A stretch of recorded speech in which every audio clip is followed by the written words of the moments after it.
தமிழ்நாடு சமூக சட்ட பாதுகாப்பு மற்றும் விழிப்புணர்வு சங்கத்தின் மாநில தலைவர். கடலூர் மாநகராட்சியினுடைய பேருந்து நிலையம் பார்த்தீங்கன்னா பயணிகள் உட்கார இடம், அதாவது ஒவ்வொரு அறையும் இருக்குது. அந்த அறைகள் எதுவுமே பராமரிப்பு இல்லாமல் மதுப்பிரியர்கள் மது குடிச்சிட்டாங்க, அங்கேயே படுத்துடுறாங்க, அங்கேயே சிறுநீர் கழிக்கிறாங்க. அதாவது கிராமப்புறங்களில் வரும் பயணிகளுக்கு எந்த ஒரு பயனும் இல்லாமல் ரொம்ப பாதுகாப்பும் இல்லை.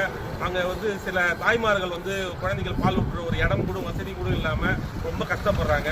கிராமப்புற பள்ளி மாணவர்கள் கூட ஒரு பஸ் வர்றதுக்காக, பஸ்ஸுனா வர்றதுக்கு ஒரு 1/2 hour டைம் ஆகும். அந்த பஸ்ஸு வரக்கூடிய நேரத்தில் உட்காரத்துக்கு கூட இடம் இல்லாமல் கஷ்டப்படுறாங்க. இது மாநகராட்சி இது ஒரு நடவடிக்கை எடுத்து அவங்களுக்கு இது பயன் அளிக்கக்கூடிய வகையில் மாற்றப்பட வேண்டும். தொடர்ச்சியாக பார்த்தீங்கன்னா மது பிரியர்களும் சரி, அங்கே இருக்க பேருந்து நிலையத்தில் பேருந்து கண்டக்டர், டிரைவர் எல்லாமே அந்த பராமரிப்பு இல்லாத இடத்துலேயே சுற்றில் கழிக்கிறாங்க. இது தொடர்ச்சியாக பொதுமக்கள் எல்லாமே பார்க்க முடியுது நம்மளால. இது மாற்றப்பட வேண்டும்.